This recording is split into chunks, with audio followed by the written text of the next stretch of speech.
Të dashur teleshikues të televizionit të shqiptarëve të Amerikës, jam ku takuam në rubrikën tonë speciale. Shtetet e Bashkuara kapin presidentin e Venezuelës Maduro dhe bashkëshorten e tij, ata dërgohen në SBA për një gjyq.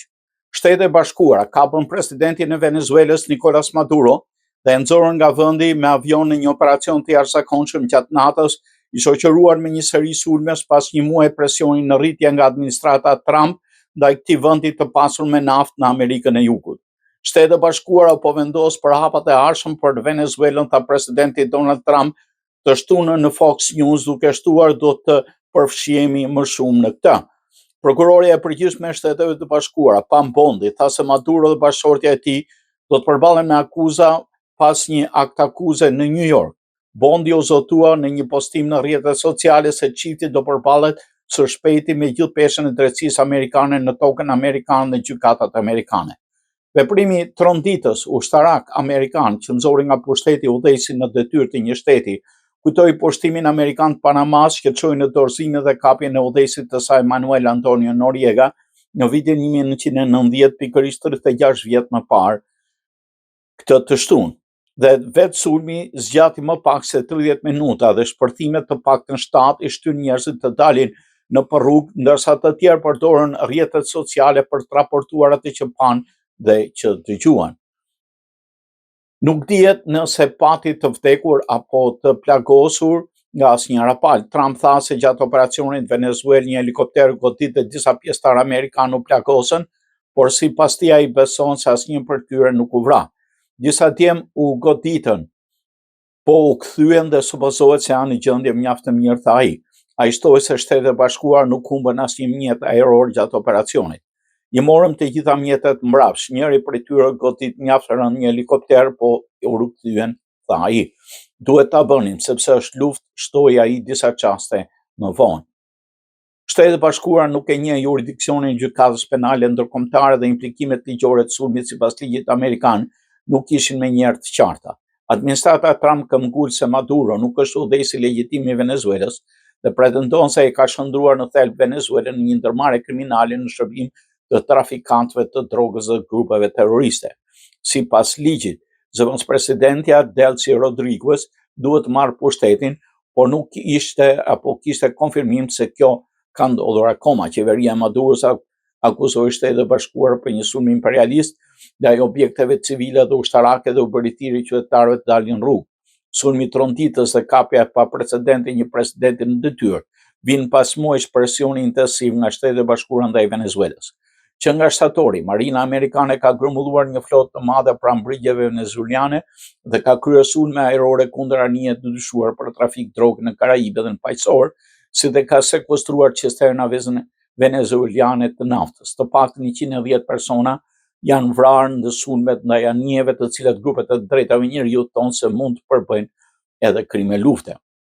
Zyrtarët venezuelianë kanë akuzuar Shtetet e Bashkuara se po përpiqet të sigurojë akses në rezervat e naftës së vendit më të mëdha në botë. Në një intervistë për Fox News disa orë pas operacionit, Trump tha se Shtetet e Bashkuara do të jetë fort e përfshirë në industrinë e naftës së Venezuelës në vazhdim. Bombardimi i Venezuelës dhe kapja e Maduros përbën një përshkallëzim serioz dhe dramatik të fushatës amerikane.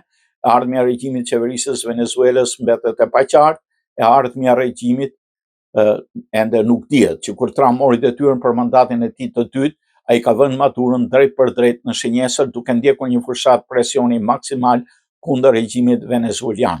Ai ka akuzuar Maduron se qëndron pas veprimeve destabilizuese në Amerikë, përfshirë trafikun e drogës dhe migracionin e palishëm drejt Shtetet e Bashkuara.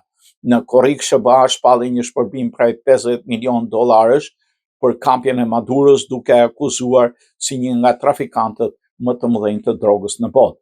Administrata Trump shpalli bandat venezueliane si Tren de Aragua, organizata terroriste dhe filloi sulme ajrore kundër trafikantëve dyshuar të drogës në detin e Karajibeve.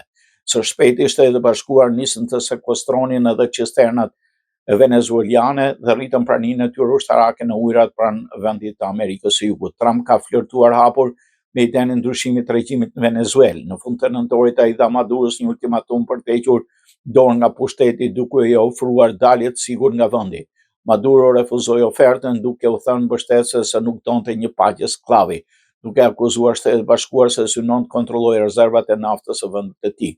Ndërsa administrata Trump rriti presionin qeveria në Caracas her pas here duke hetuar. Maduro përsëriti se Venezuela nuk donte luftë me Shtetet e Bashkuara. Në një rast ai kërceu para studentëve venezuelanë me tekstin jo luftë por paqe, duke imituar lëvizjet e Trumpit. Të njëjtën 2 orë para kapjes, Maduro tha në një intervistë televizive se do mirëpriste investimin amerikan në sektorin e naftës. Po pse janë Shtetet e Bashkuara dhe Venezuela në konflikt?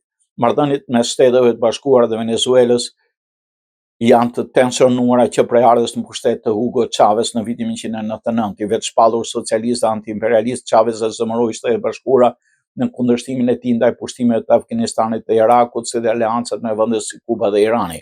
Marrëdhëniet u përkeqësuan më tej pasi Chavez akuzoi Shtetet e Bashkuara se mbështetin një tentativë mbështetje në vitin 2002. Për shumë kënd në Shtetet e Bashkuara, veçanërisht në krahun më luftarak Partisë Republikane, orientimi ideologjik socialist i qeverisë venezuelane e ka bërë atë një kundërshtar natyror Shtetet e Bashkuara së bashku me aleatën e saj Kubën. Ndërsa Chavez konsolidoi pushtetin, ndëshkoi kundërshtarët politik dhe shpronsoi pjesën më të madhe të sektorit privat, Shtetet e Bashkuara dënuan Venezuelën për bilancin e dobët të drejtave të njerëzit. Pavarësisht disa ngrojeve të vogla të herpashershme në marrëdhënie ndër vite, raportet e vazhduar përkeqësohen, veçanërisht pas ardhe në pushtet të Maduros në vitin 2013. Nën administratën Trump, Shtetet e Bashkuara kanë portretizuar qeverinë e Maduros si të palishme, duke njohur Juan Guaidon, kryetarin e parlamentit, si president të Venezuelës në vitin 2019. Në korrik 2024, Maduro duke se pëson një humbje dërmuese në zgjedhjet presidenciale me zëmërim të gjerë ndaj sundimit gjithnjë më autoritar dhe kolapsit ekonomik të vendit. Administrata Biden e njohu kandidatin e opozitës Edmundo González si fitues. Të dhënat e detajuara të votimit publikuara nga opozita të verifikuara nga ekspertë favarur treguan se González kishte fituar, por Maduro u mbajt në pushtet pasi ndërmori një shtypje të ashpër.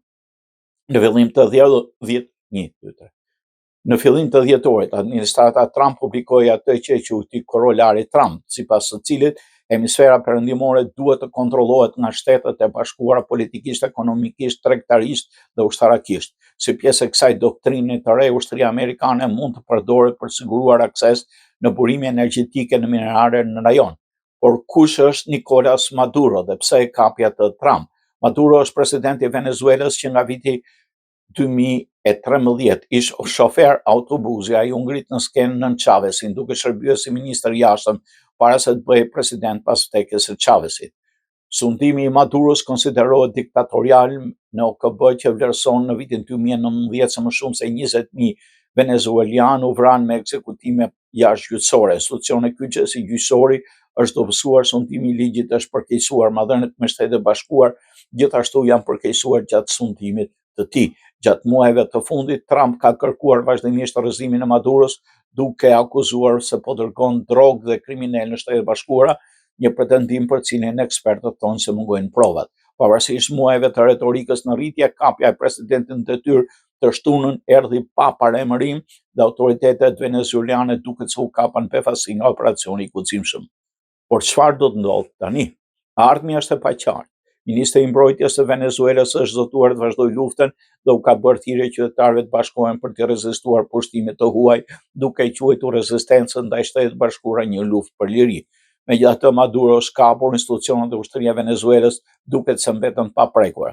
Nuk është e qartë nëse sulmi së shtunës kishte fillimi një konflikti më të gjerë apo një operacion i vetëm. Udhëheqësit e opozitës venezuelane në krye me fituesen e çmimit Nobel për paqe, Marina Corina Machado, bën thirrje Trumpit të ndihmojmë mbështetjen e një kryengritje në vend. Ajo që është e qartë është se Shtetet e Bashkuara është e vendosur të luajë një rol të madh në të ardhmen e Venezuelës, qoftë përmes forcës ushtarake apo mjeteve të tjera.